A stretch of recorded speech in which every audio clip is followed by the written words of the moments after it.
इसके बारे में पढ़ेंगे। उसमें से जैसे कि आपका क्या है, हाइपरटेंशन। हाइपरटेंशन मतलब बीपी का बढ़ जाना, नॉर्मल से ज़्यादा बढ़ जाना। नॉर्मल लिमिट क्या होती है? 120 से 80। सिस्टोल क्या होता है? सिस्टोल ऊपर वाला 80 बढ़ा 120 और डायस्टोल 80। सिस्टोल का मीनिंग क्या है? क्या होता है सिस्टोल? जब हार्ट पंप करता है, कॉन्ट्रैक्ट करता है, वो हो गया सिस्टोल। जब हार्ट रिलैक्स करता है वो हो जाएगा डायस्टोल। तो ये ब्लड प्रेशर क्या होता है कि सब ठीक है, नॉर्मल लिमिट से सब ठीक है। उसके बाद फिर आता है हमारा रास सिस्टम। रास का फुल फॉर्म होता है रेनिन एंजियोटेंसिन एंजियोस्टेरोन सिस्टम या फिर रेनिन एंजियोटेंसिन सिस्टम, कुछ भी कहो, आरएएस हो या फिर आरएएस हो, एक ही बात है ठीक है। तो ये क्या होता है, ये नॉर्मली हमारे बॉडी में सिस्टम चलता है, ये सिस्टम प्रॉपर चलता है, इसी की वजह से हमारा जो बीपी है वो बहुत ज़्यादा बढ़ता भी नहीं है और बहुत ज़्यादा कम भी नहीं होता है ठीक है। अगर ये सिस्टम में कुछ गड़बड़ी हो जाए तो उस पेशेंट को कहते हैं कि हाइपरटेंशन हो सकता है या फिर हाइपोटेंशन हो सकता है ठीक है।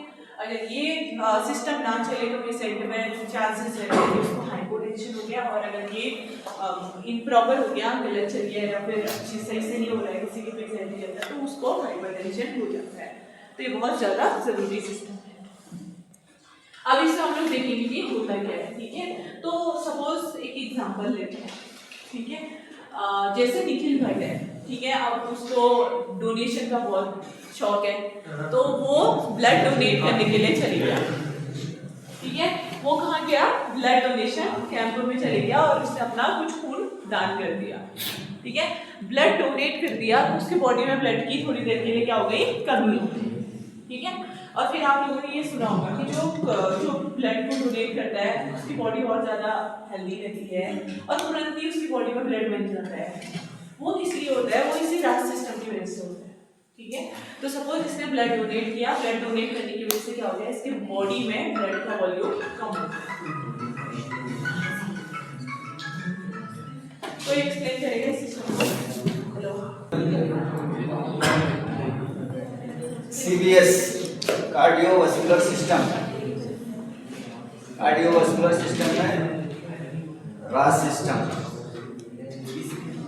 रेनिन एंजियोटेंसिन एल्डोस्टेरोन सिस्टम, इसका फुल फॉर्म। रास सिस्टम में क्या होता है? ये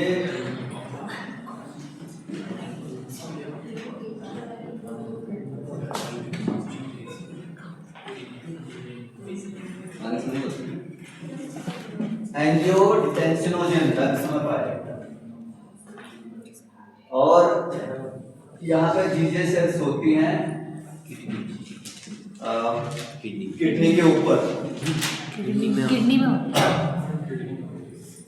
किडनी में जीजे सेल्स होती है। इस जीजे सेल्स से रेनिन रिलीज होता है ना, रेनिन रिलीज होता है। रेनिन क्या करता है? एंजियोटेंसिनोजन को कन्वर्ट करता है एंजियोटेंसिन 1, और इसमें अमीनो एसिड्स पाए जाते हैं 10। एंजियोटेंसिन 1 में 10 अमीनो एसिड्स पाए जाते हैं। इसको क्या बोलते हैं? Deka amino acids, peptidase. Deka इसको बोलते हैं डेका पेप्टाइड। पेप्टाइडेज।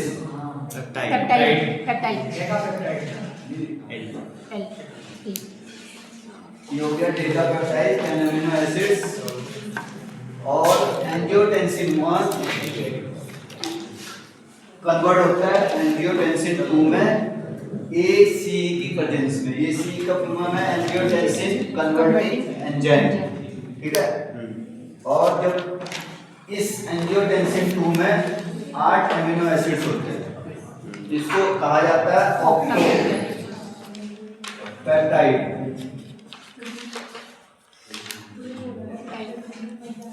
एंजियोटेंसिन 2 उसके बाद कन्वर्ट होता है एंजियोटेंसिन 3 में, किसकी प्रेजेंस में? अमीनोपेप्टाइडेज। अमीनोपेप्टाइडेज की प्रेजेंस में कन्वर्ट होके एंजियोटेंसिन 3 बन जाता है। एंजियोटेंसिन 3 में 7 अमीनो एसिड्स होते हैं। इन 7 अमीनो एसिड्स को क्या बोलते हैं? Hepta. Hepta Peptides. Angiotensin 3 converted into angiotensin 4 एमिनोपेप्टाइड्स के इसमें परसेंट में, ठीक है। और ये यहाँ आने के बाद इनएक्टिवेट हो जाता है। इसमें 6 एमिनो एसिड्स पाए जाते हैं।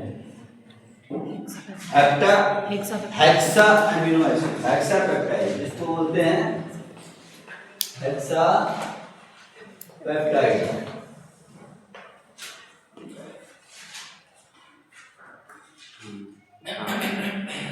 इसके बाद क्या होता है, बीपी डाउन हो जाता है इस प्रक्रिया में, ठीक है। राज सिस्टम में, यही राज सिस्टम है।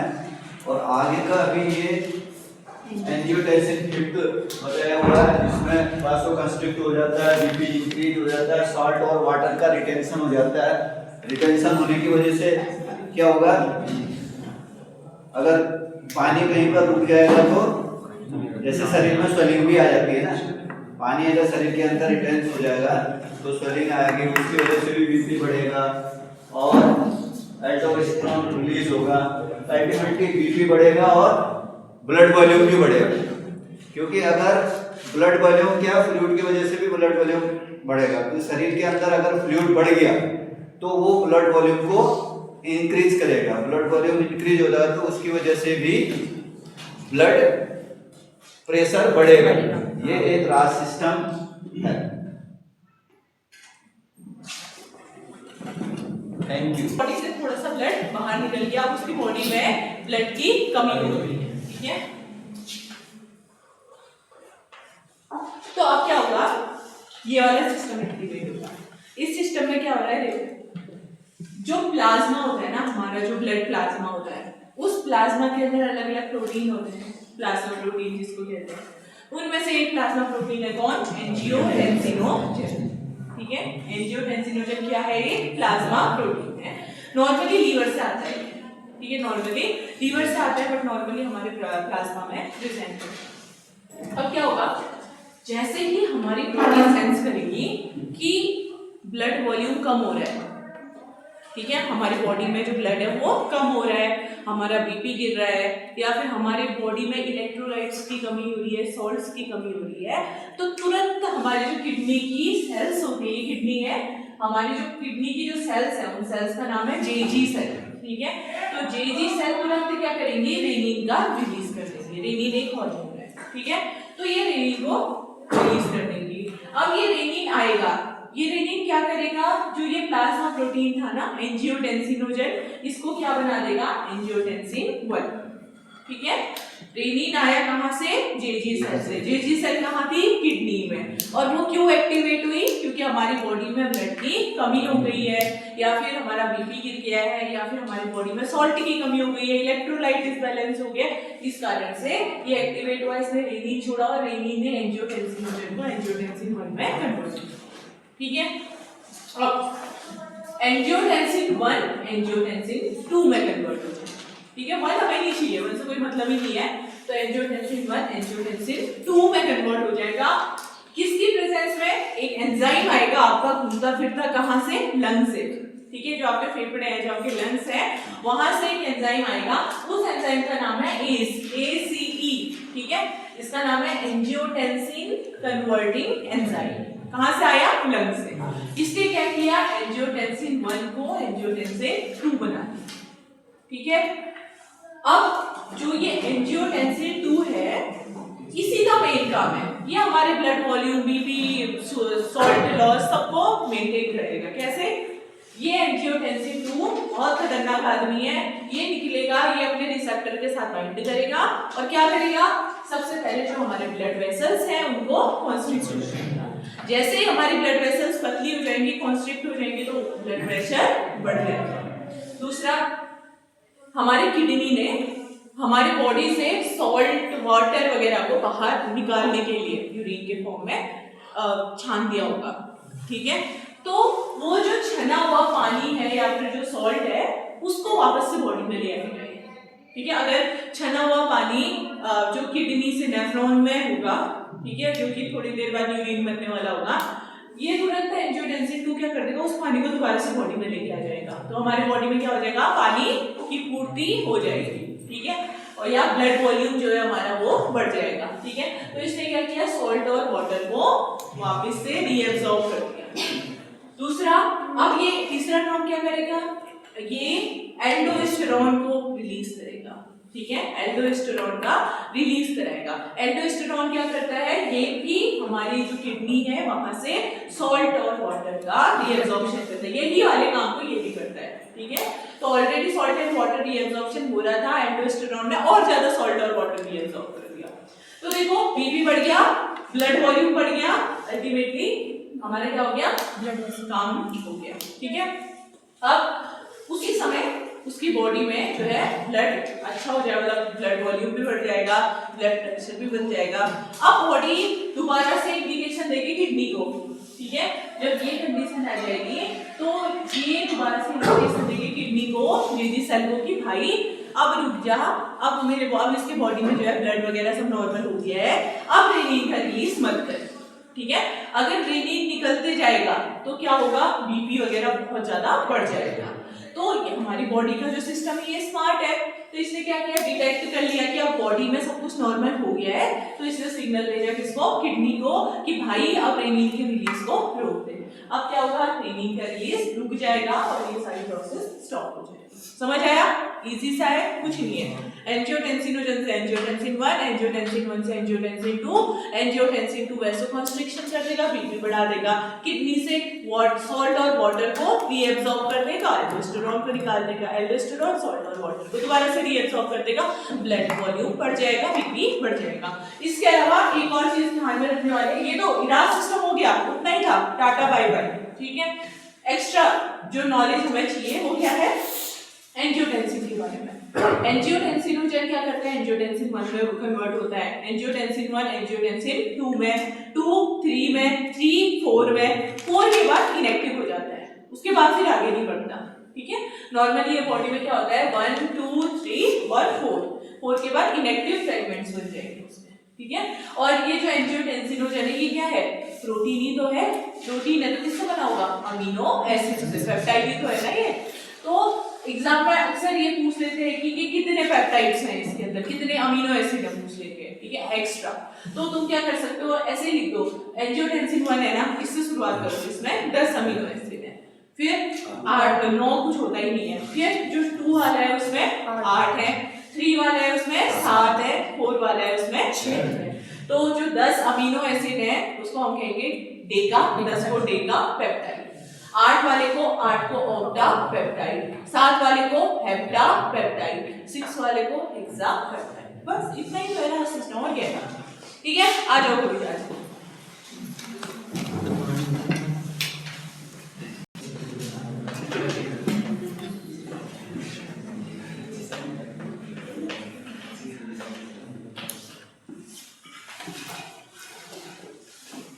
तो वो बात करते हैं एंजाइना की। एंजाइना में क्या होता है, सपोज हमारा हार्ट है, ठीक है,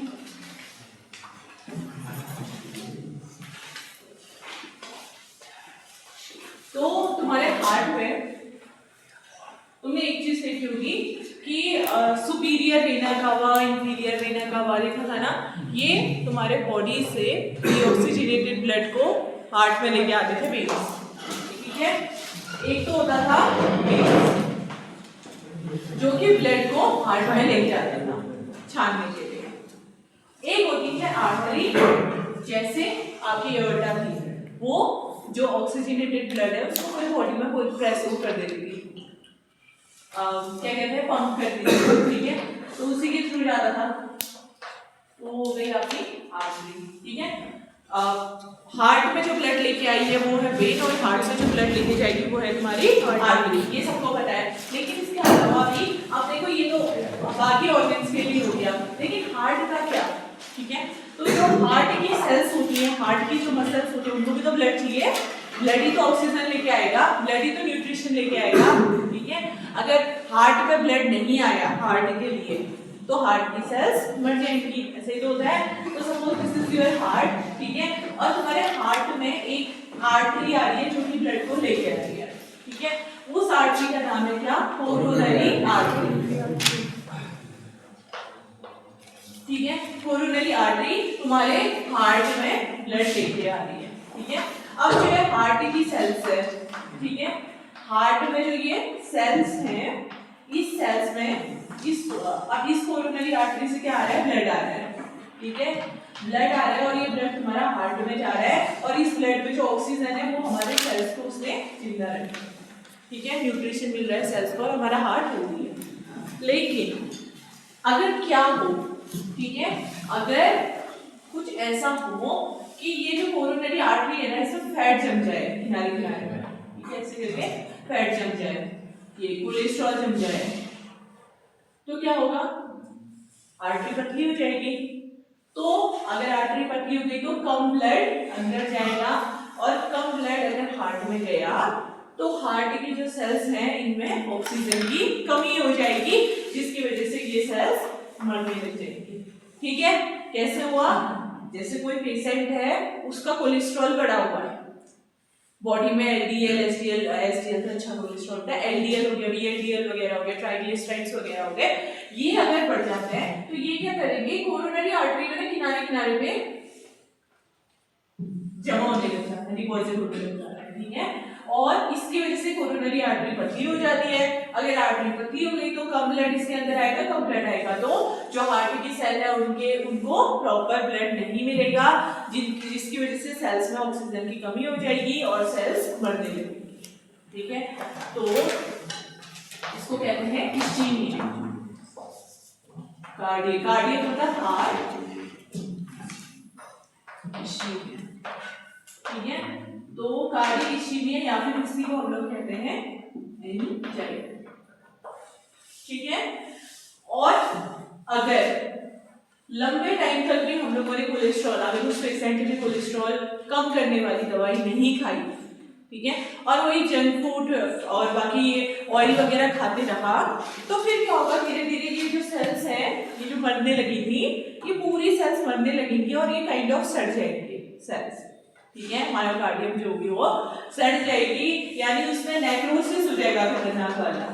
ठीक है, तो इसकी वजह से क्या हो जाएगा? Myocardial infection.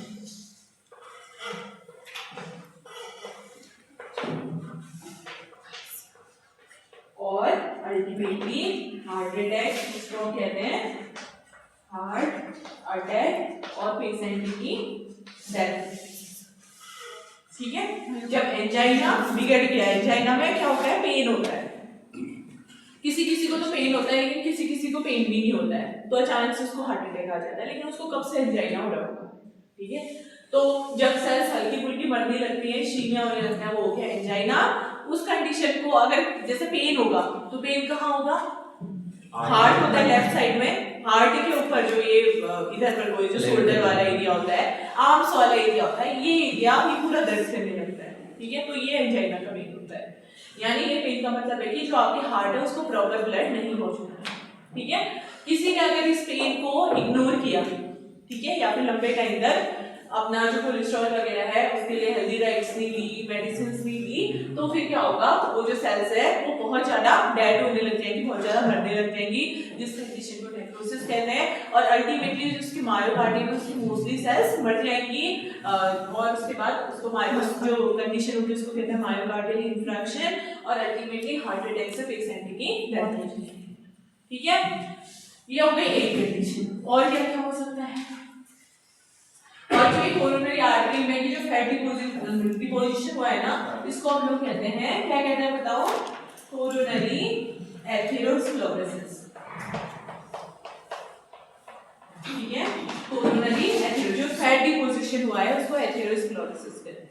तो कहाँ डिपोजिशन हुआ है? कोरोनरी आर्टरी में, इसलिए कोरोनरी एथेरोस्क्लेरोसिस। ठीक है,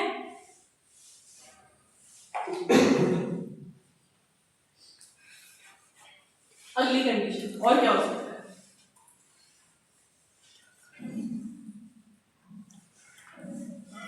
कोई बेचारा हेल्दी है, हाँ थ्रोम्बोसिस भी है, कोई बेचारा हेल्दी आदमी है, हाँ क्या हो रहा है? दौड़ते वक्त हो रही है। तो दौड़ते वक्त का ये है कि मैंने एक दिन ऑक्सीजन डिमांड और ऑक्सीजन सप्लाई से रिलेटेड कुछ बताया था क्लास में। जब तुम दौड़ रहे थे तो तुम्हारे हार्ट को ऑक्सीजन की डिमांड ज्यादा थी, लेकिन तुम्हारे बॉडी में सफिशिएंट ऑक्सीजन की सप्लाई नहीं थी। इस वजह से जो हो सकता है कि तुम्हारे जो हार्ट की सेल्स है कुछ सेल्स डेड कर दी होंगी, उसकी वजह से तुम्हें पेन हो सकता है। इसीलिए अब जब हार्ट को ऑक्सीजन की डिमांड बढ़ जाती है ना, तो तब भी एंजाइना के चांसेस हो जाते हैं। तो तुम्हें क्या करना है, मैंने एक चीज आप लोगों को हमेशा बोली थी, उसने सब बच्चों को याद होगा कि ऑक्सीजन की जो डिमांड होती है उससे ज्यादा सप्लाई होनी चाहिए। कहा था वो यही रीजन था। तुम लोगों ने मुझसे एक चीज कही थी कि मैं ऑक्सीजन की डिमांड जितनी होगी उतनी ही हमें सप्लाई दी है, ठीक है, बराबर ही है। तो तुम्हारे साथ यही हो गया। तुम्हारे साथ क्या हुआ, तुम्हारे पास जितनी डिमांड थी उतनी सप्लाई थी, लेकिन तुम अचानक से दौड़े तो तुम्हारे पास सडनली डिमांड बढ़ गई, लेकिन उतनी सप्लाई नहीं थी, इस वजह से तुम्हें, ठीक है। और तीसरी कंडीशन क्या होती है कि ऑक्सीजन की डिमांड कम हो गया और एक में हो गया डिमांड ज्यादा हो गई और सप्लाई कम। तो ये तो अल्टीमेटली ये तो बेचारा ये वही है, स्टेज में होगा, इसको ऑलमोस्ट कहीं ना कहीं हार्ट अटैक तो आया ही होगा, ठीक है, उसके एपिसोड है। तो ये है दूसरी कंडीशन। अब क्या है कि कोई इंसान ऐसा होता है वो एकदम नॉन फिजिकली फिट होता है, मतलब उसको कोलेस्ट्रॉल वगैरह कुछ भी नहीं होता, हाई कोलेस्ट्रॉल वगैरह कुछ नहीं होता है, वो इनफैक्ट उसकी डाइट वगैरह भी बहुत अच्छी रहती है, दौड़ता है, तैयारी करता है, ऐसे करता है, लेकिन तब भी उसको हार्ट अटैक आ जाता है। उस केस में क्या होता होगा, जो उसकी कोरोनरी आर्टरी है ना उसमें स्पाज्म हो जाता होगा, जो कोरोनरी आर्टरी है वो कॉन्स्ट्रिक्ट हो जाती है। अल्टीमेटली कुछ भी रीजन हो सकता है, ऐसा एक सच कुछ रीजन नहीं पता, ठीक ठाक है, लेकिन जो उसकी कोरोनरी आर्टरी है ये क्या हो जाएगी, कॉन्स्ट्रिक्ट हो जाएगी, पतली हो जाएगी। पतली होगी तो क्या होगा, कम ब्लड अंदर आएगा, कम ब्लड आएगा तो ऑक्सीजन की कमी हो जाएगी, सेल्स मरने लगेगी और सेम कंडीशन हो जाएगी, ठीक है, समझ आया। ये उस केस में जो आप लोग सुनते हो कि बच्चा भर्ती की तैयारी करने गया था, सुबह सुबह दौड़ रहा था, अचानक से हार्ट अटैक आ गया।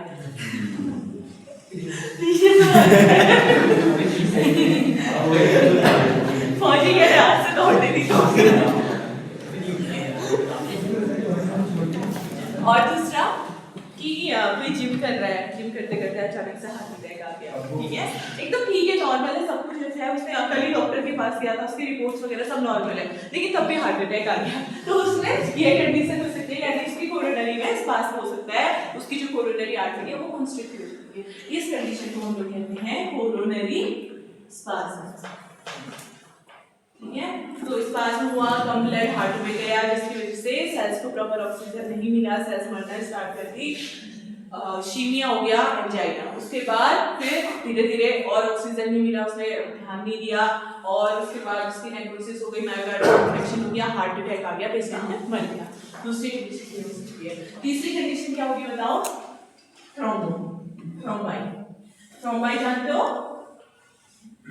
जो तुम्हारा ब्लड दौड़ रहा है आर्टरीज में, वेन्स में, ठीक है, ब्लड दौड़ रहा है, हो सकता है कि उस ब्लड के बीच में ब्लड का ही कोई क्लॉट हो, उसका साइज अगर छोटा होगा तो आराम से इधर उधर जाएगा, ठीक है, लेकिन कभी कभी किस्मत इतनी खराब होती है कि क्लॉट तो होता है, ठीक है, वो कहीं नहीं फंसता, वो जाके कोरोनरी आर्टरी में वो क्लॉट फंस जाएगा, मतलब ब्लड के साथ तैरते तैरते आएगा और हो सकता है कोरोनरी आर्टरी में ही आ गया और कोरोनरी आर्टरी में फंस गया वो। तो उसने क्या कर दिया, इस क्लॉट ने, ये क्या है आपका क्लॉट है, ब्लड क्लॉट, तो इसने क्या कर दिया, इस आर्टरी को ही जाम कर दिया, ठीक है, इस आर्टरी को जाम कर दिया, तो इससे क्या होगा, अब जो भी ब्लड होगा वो अंदर नहीं जा पाएगा, ब्लॉकेज हो गई ना, तो ब्लॉकेज की वजह से अंदर ब्लड नहीं जा पाएगा, हार्ट को ब्लड नहीं मिल पाएगा, नेक्रोसिस होगा, मायोकार्डियल इन्फेक्शन होगा, हार्ट अटैक होगा, हर जगह। किस वजह से हुआ, क्लॉट, कहीं का कभी गिरा होगा, कुछ भी हो सकता है कंडीशन, उसके ब्लड में कहीं तो क्लॉट होगा, छोटा छोटा साइज होगा, इधर उधर ट्रेवल कर रहा होगा, ट्रेवल करते करते बेचारा गलती से कोरोनरी आर्टरी में फंस गया, तो उसने क्या कर दिया, वहां पर वो ब्लॉकेज कर दिया, जिसकी वजह से ब्लड प्रॉपर्ली हार्ट तक नहीं पहुंच पाया और पेशेंट हार्ट अटैक से मर गया, ठीक है। तो इसको कहते हैं थ्रोम्बाई।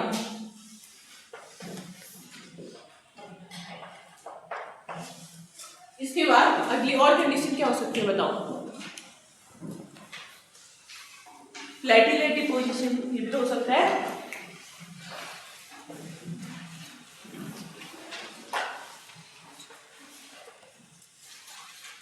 जैसे किसी की बॉडी में अगर इन्फेक्शन है, ठीक है, किसी की बॉडी में इन्फेक्शन है, तो इन्फेक्शन से लड़ने के लिए कौन आते हैं? प्लेटिलेट्स आते हैं ना। आप लोग देखते होंगे ब्लड रिपोर्ट में कि प्लेटिलेट लेवल कम हुआ है, प्लेटिलेट लेवल बढ़ गया है। प्लेटिलेट लेवल क्या होता है? वो नॉर्मली हमारे बॉडी को प्रोटेक्ट करने ही आते हैं, ठीक है। तो जब क्या होता है, किसी की बॉडी में इन्फेक्शन चल रहा होता है या कोई प्रॉब्लम चल रही होती है, तो क्या होता है, प्लेटिलेट बहुत ज्यादा आ जाता है और वो आने के बाद क्या होने लगेंगे, ये कोरोनरी आर्टरी में किनारे किनारे पे जमने लग जाएंगे, ठीक है। इस तरीके से आगे कोरोनरी आर्टरी में ऐसे जमने लगेंगे। तो इसकी वजह से क्या होगा, आर्टरी का सरफेस एरिया कम मिला, तो इससे कम ब्लड अंदर जा पाएगा और अल्टीमेटली एंजाइना होके देन प्रोग्रेस होके मायोकार्डियल इन्फेक्शन होके पेशेंट मर जाएगा, ठीक है। तो समझ आया कितने कितने रीजंस हो सकते हैं एंजाइना क्या है। और अगर कोई एंजाइना पूछे तो कुछ नहीं है, वो बस हार्ट में ऑक्सीजन की कमी हो गई है जिसकी वजह से हार्ट के सेल्स मरने लगे, दैट इज एंजाइना। और वो अगर जो बहुत ज्यादा हो गया उसको देखा नहीं तो उससे क्या हो सकता है, हार्ट अटैक हो सकता है। इसके अलग अलग टाइप होते हैं, कौन कौन से टाइप है कोई मुझे बताएगा? टिपिकल एंजाइना और वेरिएंट और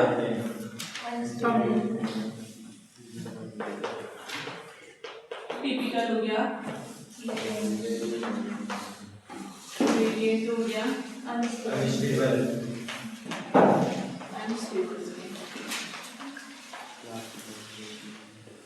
ठीक है, ये एंजाइना के टाइप्स हैं। जो चीज मैंने आप लोगों को अभी समझाई वही है। टिपिकल बोले तो अगर आपकी कोरोनरी आर्टरी में एथेरोस्क्लेरोसिस हो गया, फैट का डिपोजिशन हो गया, तो क्या होगा, ब्लड अंदर नहीं जा पाएगा, उसकी वजह से जो एंजाइना होगा वो क्या है, टिपिकल एंजाइना। ये क्या है, कोरोनरी एथेरोस्क्लेरोसिस की वजह से।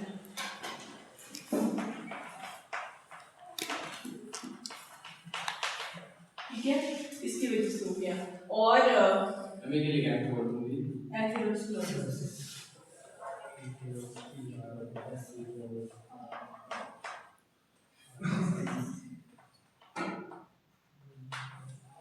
कोरोनरी एथेरोस्क्लेरोसिस, ठीक है। यानी तुम्हारी जो कोरोनरी आर्टरी है उसमें अगर फैट का डिपोजिशन हो गया, कितना हंस रहा है ये तब से, कोरोनरी आर्टरी में फैट का डिपोजिशन हो गया तो क्या हो जाएगा, आर्टरी का सरफेस एरिया कम हो जाएगा जिसकी वजह से हार्ट में कम ब्लड जाएगा और इसकी वजह से सेल्स मरने लगेंगे, ठीक है। तो ये है, और इसकी असली बात क्या है ना, अच्छी बात ये है कि ये पता रहता है, हमें पता रहेगा कि इस आदमी को कभी भी हार्ट अटैक आएगा। आप उसकी रिपोर्ट देखते ही बता दोगे, रिपोर्ट देखोगे उसकी रिपोर्ट में अगर कोलेस्ट्रॉल बढ़ा है, ट्राइग्लिसराइड्स वगैरह बढ़ रहे हैं, एचडीएल कम हो रखा है, तो आपको पता चल जाएगा कि भाई इसका तो बॉडी में इतना कोलेस्ट्रॉल बढ़ा है, इसका कोलेस्ट्रॉल कभी भी कोरोनरी आर्टरी में किनारे में रह सकता है, ठीक है, डिपॉजिट हो सकता है। तो आप उसको पहले सलाह दे दो क्योंकि भाई तेरे को हार्ट अटैक आ सकता है। आप लोगों ने देखा भी होगा, कहते हैं ना जो बहुत ज्यादा मतलब मोटापा को डिनोट करते हैं, जिसका कोलेस्ट्रॉल बढ़ा रहता है, उससे बोल देते हैं कि यार तू बहुत मोटा है, तेरे को कभी भी हार्ट अटैक आ सकता है। सुना होगा, बहुत कॉमन टर्म है। ऑयल्स वगैरह के जो पहले वो आते थे एडवर्टीजमेंट्स वगैरह आते थे ना, तो ऑयल कहते थे कि मत खाओ, उससे कोलेस्ट्रॉल बढ़ जाएगा, उसकी वजह से हार्ट अटैक आ जाएगा। बहुत सुना होगा, सफोला के टाइम पे बहुत बोलते थे। तो वही चीज है। तो ये क्या हो गया, प्रिडिक्टेबल मतलब तुम उसके रिपोर्ट देख के तुम बता सकते हो कि तेरे को हार्ट अटैक आ जाएगा, ठीक है।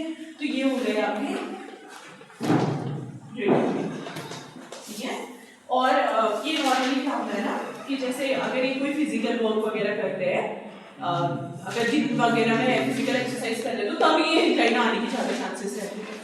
अगर ये रेस्टिंग के टाइम पे तो एक हार्ट अटैक नहीं आएगा, लेकिन हल्का फुल्का अगर उसने फिजिकल एक्टिविटी की तो उस समय पे ये हार्ट अटैक आने के चांसेस रहते हैं, क्योंकि उस समय ऑक्सीजन डिमांड बढ़ जाएगा ना, और इसके पास उतना सप्लाई रहेगा नहीं, क्योंकि सप्लाई करने वाला कौन है, कोरोनरी आर्टरी।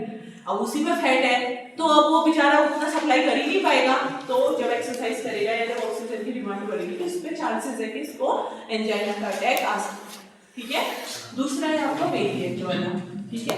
वेरिएंट वाला ये कह सकते हो कि आपका अनप्रिडिक्टेबल,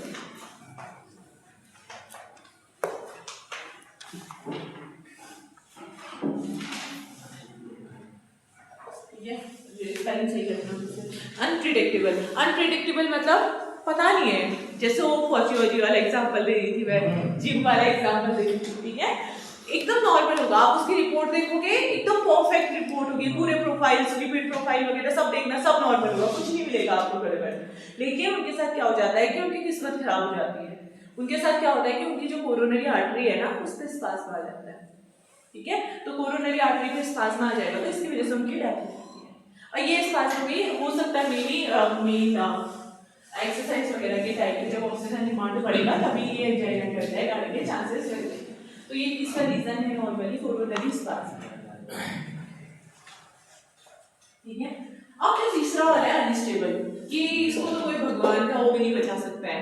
क्यों? क्योंकि इसमें अगर पेशेंट को ऑक्सीजन की डिमांड नहीं भी होगी ना, तब भी उसको हार्ट अटैक आ जाएगा। यानी सोए आपने देखा होगा कोई आदमी रात को नींद में होता है और नींद में ही उसको हार्ट अटैक आ जाता है, उसको मतलब ऑक्सीजन की डिमांड भी नहीं होती अपनी, वो सोया रहेगा, रिलैक्स कर रहा है, लेकिन तब भी उसको हार्ट अटैक आ जाएगा, ठीक है। तो ये केस है अनस्टेबल एंजाइना का। इसमें क्या होगा? कुछ भी हो सकता है रीजन, आइदर एथेरोस्क्लेरोसिस हो सकता है, आइदर स्पाज्म हो सकता है, ठीक है, आइदर प्लेटलेट डिपोजिशन हो सकता है, या फिर क्लॉट्स वगैरह डिपोजिट हो जाता है। तो इसकी वजह से क्या होगा? ब्लॉकेज वगैरह, थ्रोम्बाई की वजह से ब्लॉकेज होने की वजह से, इनमें से कोई भी रीजन हो सकता है, इनकी वजह से ये अनस्टेबल वाले को जो है अटैक आएगा, ठीक है। लेकिन इसने कोई फिजिकल एक्टिविटी भी नहीं की है, ये रात को सोया भी है तो भी इसको अटैक आ गया, तो ये वाला क्या हो गया आपका? अनस्टेबल, ठीक है। तो ये है इसके 3 टाइप्स और एंजाइना बहुत इजी है। तो इसका जो सिंपल मेडिकेशन है, आपको क्या करना है? ऑक्सीजन की डिमांड को कम कर देना है। इसका इलाज ये तो है, ऑक्सीजन सप्लाई को बढ़ा दो, डिमांड कम कर दो, ठीक हो जाएगा एंजाइना का पेशेंट। देखो कभी भी कोई भी चीज है, मतलब तुम कुछ भी पढ़ते हो इससे रिलेटेड, मेडिसिन से रिलेटेड, समथिंग, किसी भी इंसान को कैसे ठीक किया जाए उसके बारे में मतलब बुक्स में रटने से अच्छा खुद से पहले सोच लो, अरे इस बीमारी में ये होता है, इसके ये इस पैरामीटर की वजह से होता है। अब तुम्हें क्या क्या ठीक करना है, उस पैरामीटर को ठीक करना है, तो तुम अपने अप्रोचेस लगाओ। मतलब अगर वो ऐसा भी तो हो सकता है ना कि तुम लोग किसी बीमारी के बारे में पढ़ लिया तुमने, अब उसके ट्रीटमेंट को पढ़ रहे हो, तो बुक में सीधे वो रटने की बजाय पहले तुम क्या सोचो कि बीमारी को समझ जाओ कि ये कारणों की वजह से बीमारी हुई है। जैसे हमने एंजाइना समझे तो हमें क्या समझ आया कि ऑक्सीजन डिमांड अगर ज्यादा हो जाती है और सप्लाई कम हो जाती है तो इसकी वजह से एंजाइना हो जाता है, ये हमने समझा। तो हम क्या करेंगे, वो बुक पढ़ने से पहले हम अपने अप्रोच बना देंगे, इसको कैसे ठीक कर सकते हैं, मतलब कुछ सोचो ऐसे। तो तुम सोचो कि यार अगर तुम इसकी सप्लाई को बढ़ा दो, किसी भी तरह ऑक्सीजन की सप्लाई को हार्ट तक बढ़ा दो और ऑक्सीजन की डिमांड को कम कर दो, तो तुम एंजाइना ठीक कर सकते हो, इसी तरीके से जैसे हम हर उसमें पढ़ते, जैसे हमने अरिथीमिया पढ़ा था हम लोगों ने, हमने उसके सारे कार्डियक रिदम पढ़ी थी, हमने पहले खुद अप्रोच लगाए, हमने कहा कि डिपोलराइजेशन को लेट कर देते हैं, सोडियम चैनल को ब्लॉक कर देते हैं, ग्राफ ऐसे जाएगा। उसके बाद हमने कहा पोटेशियम चैनल को भी ब्लॉक कर देते हैं, तो ग्राफ बहुत आराम से जाएगा। उसमें रिदम फास्ट जा रही थी, हमने रिदम को स्लो कर दिया ऐसे। तो कुछ भी चीज, जैसे अगर हाइपरटेंशन है, अगर आपने पढ़ा भी नहीं है, आपने खाली रास सिस्टम पढ़ा, आपको हाइपरटेंशन समझ आएगा, आपने क्या कर दिया, खुद से अप्रोच लगा दिए कि यार रास सिस्टम में अगर इस एंजाइम को इनहिबिट करता हूं तो मेरा बीपी कम ज्यादा ऐसे हो सकती है। क्या हो रहा है तुम लोगों को? तो मेरा बीपी कम ज्यादा हो सकता है, ठीक है। तो इस तरीके से आप लोगों को अप्रोचेस लगाते हैं। तो सिंपल एंजाइना का अप्रोच ये भी है कि आपको ऑक्सीजन की डिमांड को कम करना है और ऑक्सीजन सप्लाई को बढ़ा देना है। ऑक्सीजन सप्लाई को कब बढ़ाओगे? जब कोरोनरी आर्टरी को ओपन करोगे। अब उसमें अपनी डिफरेंट ड्रग्स, तो जो कोरोनरी आर्टरी है उसको डायलेट करवाओ, अगर उसका सरफेस एरिया कम हो गया है तो आर्टरी को डायलेट करा दो, सरफेस एरिया बढ़ जाएगा, ठीक है। तो इस तरीके से आप इसे क्लासिफिकेशन देखना, फिर आपको खुद ही समझ आ जाएगा ऑक्सीजन डिमांड और सप्लाई वाला है, ठीक है। बस हो गया, अब लंच करो।